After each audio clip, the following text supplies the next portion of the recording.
Barnard Castle, Echoes Through Time. Chapter 1, Foundations in Stone. In the year 1095, in the lush landscape of County Durham, Barnard Castle was born. Wooden scaffolds rose amidst fields stretched wide and rolling, overseen by the watchful eyes of Barnard de Balliol, a Norman nobleman of unwavering determination. This fortress, which would bear his name, was more than just stone and dreams. It was a shield, a sentinel against the shifting borders and alliances of northern England.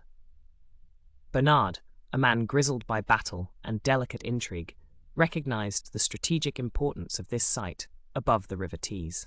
The castle's position would allow it to command the crossing of the river, a crucial thoroughfare for those who lived on the edge of peace and war. In the great hall, Barnard consulted with his captains. His voice, though calm, carried the weight of authority. At the hearth, the flames threw their dancing shadows on the walls, creating a backdrop for whispered discussions of defence strategies and fortifications. The threat of Scottish incursions loomed large, as did the ever-simmering tensions within England's own borders. Yet, beneath the fabric of war, daily life in the castle thrummed along. Workers hauled stone, painstakingly carved to fit the bastion's rising silhouette. Women and children carried water and food, their lives interwoven with the rhythm of construction. Behind each stone laid a silent witness, bearing testament to the hands that built it and the lives that touched it. Through harsh winters and bountiful summers, the castle grew. Each tower spoke of sweat and effort, and of Barnard's vision, a legacy to withstand time and tide. The echoes of those early years linger, still whispering from ramparts to meadow, testament to the unwavering faith in stone. Chapter 2. The Siege of Century's End. The medieval period brimmed with alliances and betrayals. It was during this intricate dance of power that the Barnard family found its point of ascendancy. They seized control of the fortress that Barnard had forged so many generations before. Under their stewardship, the castle saw its first serious sieges. As with all fortresses in northern England, Barnard Castle was a target for those seeking to control the unsettled borderlands. It was during the reign of Richard Barnard that the walls first trembled under the weight of siege. Scottish forces, bold and brazen, wished to claim the prize Barnard had so diligently defended. Richard Barnard, a man as complex as the age he lived in, surveyed the battlements, the air thick with the anticipation of conflict. His lineage was proud, his heart tethered to the stone that had sheltered his forebears. To surrender was not a choice. Beneath a sky boiling with storm clouds, arrows were loosed, and cauldrons of pitch made ready. The siege drums echoed through the medieval air, mingling with the cries of men and the clattering of iron. Stories abound of Richard's resolve during those days of challenge, of feats of bravery, and moments of unspeakable hardship. It is said that he walked amongst his men, speaking words of courage, listening to their fears, and sharing in the toil of their labour. Eventually, the walls of the castle held. The invaders' forces dwindled, sapped by resistance and time, until they retreated under the cover of night. These stones, marked by years and war, stood proof against the wear of aggression and the test of endurance. The castle's ancient form, drawing nobility and influential figures into its resonance. Richard's presence often cast a lengthening shadow over the landscape. His charisma captivated some, while others was whispered of tyranny. But all who looked up from the town below saw the transformation, a castle teeming with the life of court, its function shifting with the purposes set upon it by a king. But like all realms, change was constant, and inevitable events loomed at each bend of history's curve, even for monarchs. The rise of the Tudors meant an end to Richard's reign, a poignant reminder that sovereignty is as fluid as the River Tees beneath the castle's gaze. Chapter 4. Domestic Transformation. With the arrival of the 16th and 17th centuries came a new chapter for Barnard Castle.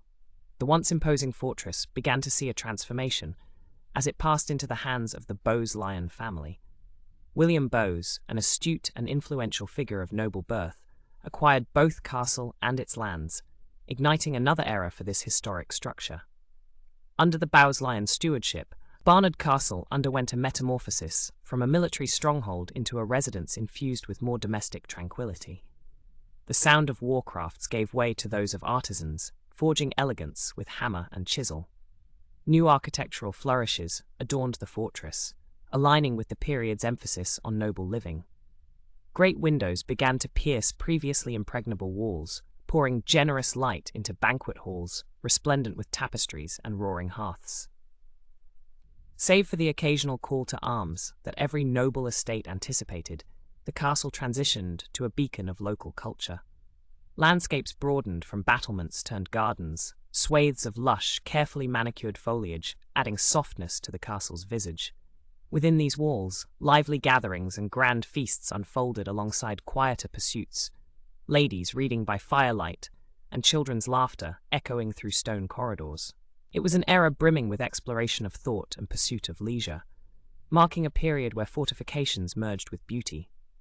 The castle also stood witness to societal shifts affecting all of England, the Reformation's tempered fervour, the Civil War's tide pushing against the ramparts of domesticity. Barnard Castle emerged, not unscathed, but evolved, a testament to resilience and adaptation coalescing across centuries. Chapter 5: Romantic Ruin. As the centuries drew toward modernity, the 18th and 19th centuries saw Barnard Castle transition once again, from residence and fortification into a romantic ruin, a canvas for artists and a muse for writers of the Victorian era. Its battlements and walls, scarred by time yet dignified in decay, were favoured subjects for painters who found inspiration in its weathered stones and moss-draped parapets. The Industrial Revolution brought profound changes. Urban centres blossomed, and the castle began to decline in its utilitarian role. A slow abandonment gave way to inspiration as ivy overtook iron. The allure of ruin whispered a subtle charm, a tangible evocation of lost epochs, urging poets and scribes to thread them into their works. In his mind's eye, artist J.M.W. Turner once transformed those crumbling battlements into sunlit renderings, capturing the transient beauty of age-old stone against the shifting sky. Visitors drawn by such depictions hesitated amid the echoes lingering in courtyard and corridor, the past alive in vibrant ruins resilient against the passage of exacting time. Writers capitalized on the romance inherent to the ruins. Ghostly tales and historical narratives unfurled from imaginative pens, layering Barnard Castle with new mythologies and narratives, reinforcing its significance in literature as a symbol of England's storied past. The townsfolk of Barnard, too, felt the castle's pull. It was a backdrop to daily life and a constant, enduring connection to ancestry. It linked generations past and present, embedding itself into the community consciousness as both identity and heritage. As society stepped resolutely into its next phase, income from tourism and tales alike kept Barnard Castle vibrant, ready to face its new role in history once more: transformation and romance. The preservation efforts underscore an essential truth: humanity's essential connection to its history, where stories anchor us amidst the sail of progress. Inside the town sharing its name, Barnard Castle inspires a sense of community hardly common, forging identity through shared history. Festivals celebrate its past, bestowing vitality on shared streets. Local businesses thrive in this environment, bolstered by the influx of visitors eager to explore the fabled fortress. Education blooms in the presence of the castle, where local schools partner with historical societies to introduce students to their adorned inheritance. Heritage walks and guided tours share not just history, but allow participants to walk within echoes, inhabiting spaces that bore witness to the twisting weave of time. In these bustling modern avenues, the past remains vivid. The castle stands, its stones a reminder, testimony of resilience across the ages.